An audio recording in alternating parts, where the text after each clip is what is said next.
Hello, welcome to the Yukon 4-H Level Up Summer STEM Series. Today's activity is going to be making a kite using the following materials.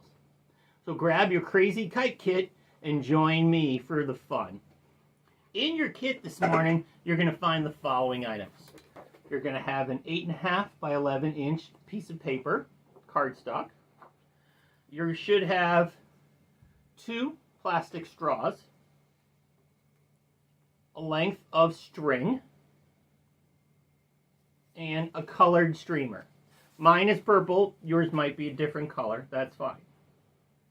Other items that you're going to need that aren't in your kit but you should readily have available at home: some Scotch tape, a marker or several markers,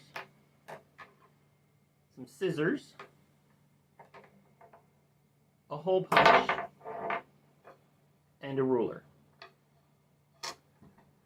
Kites have been around for many thousand years, dating back to China over 2,000 years ago. They have been used throughout history for a number of different things.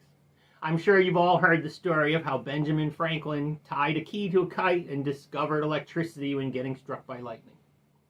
Kites can be used for fun, military applications, and scientific research. Today, we're going to learn about the science of flying a kite by building our own. So let's get started.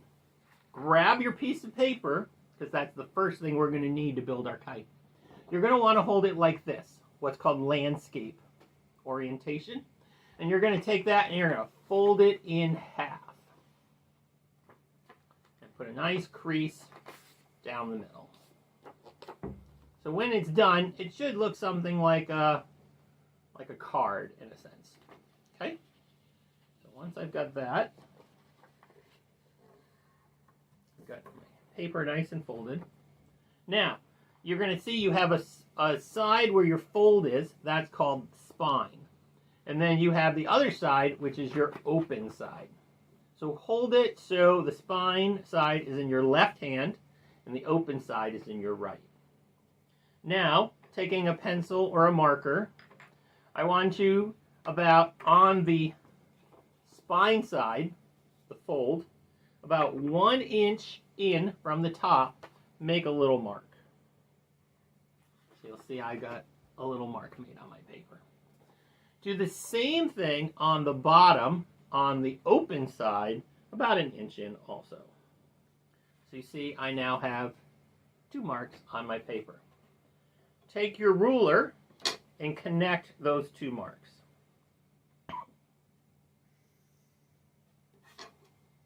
So you can see I drew a line across my paper. It's at an angle, connecting those 2 marks. Put the lid back on my marker because I don't need that right now. Now, where this line is where you're going to make your fold. You're going to take your paper and you're going to fold it along that line and make a crease. So it should look something like this now. Okay? You're going to do the same thing on the other side so your 2 folds line up and match. So it should look something like this with your 2 folds, and your crease is in the center. So this is what your thing should look like. Okay? Now, you're going to lay it down so it's flat on your crease. And you're going to take some of your tape and run down that seam in the middle so that you're taping it together. Tape it, and I'll show you what that looks like.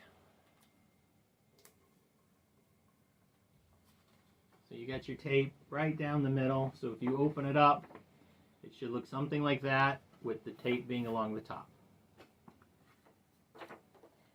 Now, this is a great opportunity if you'd like to decorate your kite and make it your own. Because you'll notice everybody in the group, if you're in a class right now, has a matching white kite. And it can get a little confusing when you're out there playing with your kite. So, take some of your markers, crayons, colored pencils, whatever you might have, and do a little decorating. So I'm going to put up some squiggles. Markers have seen better days, but that's okay. Okay, and then I'm going to take along the side here and write my name. So I know that this one is my kite. So you see I put my name, I put some squiggles on the top, just decorate it up a little bit. Okay, so now what you want to do is you'll see that you have a wide side and a narrow side. On the wider side, you're going to take one of your straws and you're going to measure about 1 inch down across the top. Now, you'll notice my straw is a little bit bigger, so I need to take my scissors and make a quick cut so my straw better fits. So now, you'll notice my straw fits across the top. I'm going to take a little tape, a couple pieces, and I'm going to tape that to my kite.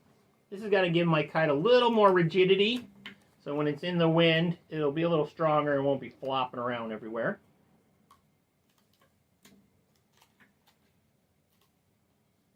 When you're all done, it should look something like this. Okay? Then I want you to take your other straw, and you're going to run that one down the spine. So again, you're going to want to measure. And I need to cut a little bit off here. I'm going to do the same thing. I'm going to tape that on.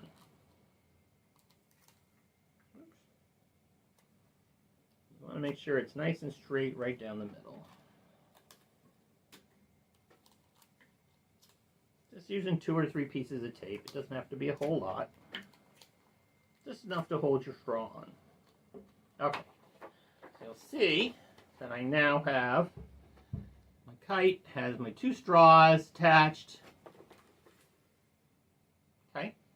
Now, I'm going to flip it over and lay it down this way. So the narrow end is facing me. And I'm going to take my streamer. I'm going to fold my streamer in half. And I'm going to cut it in half. So I should now have 2 streamers about the same length. And I'm going to make those into little tails on my kite. I'm going to take that, I'm going to tape one side here. I'm going to take the other side, and I'm going to take that on to the other half. So when I'm all done, it should look something like this. So now I got a little tail for my kite to fly. I might put a little extra tape just to make sure it's on there nice and tight so it doesn't fall off when I'm flying my kite.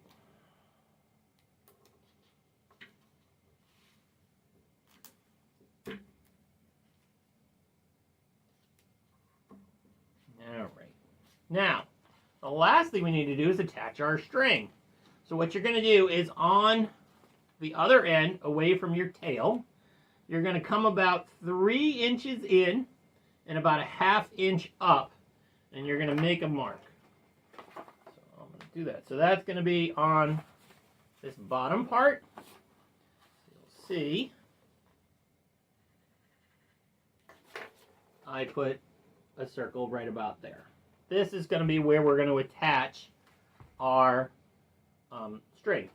But before I do that, I want to take one more piece of tape, and I'm going to put it over that mark and over the spine, because that's just going to give it a little more strength so that the string won't rip apart. Then I'm going to take my hole punch, and I'm going to, come on, punch that hole. If you don't have a hole punch, you can use your scissors. I just happen to have one in my office. So now you'll see I have a hole there, and I'm going to put my string through and tie a nice, you want to tie a nice tight knot. If you need an adult help you with this part, that's fine. So tie it make a couple of knots so it's nice and tight. So I now have my string, I now have my tail, and I have my kite. Now, all I need is a little bit of wind outside to make my kite fly. How does a kite work? A kite works by two principles. Lift, which is the air going over the kite and under the kite, and drag, which is created by our tails and our string.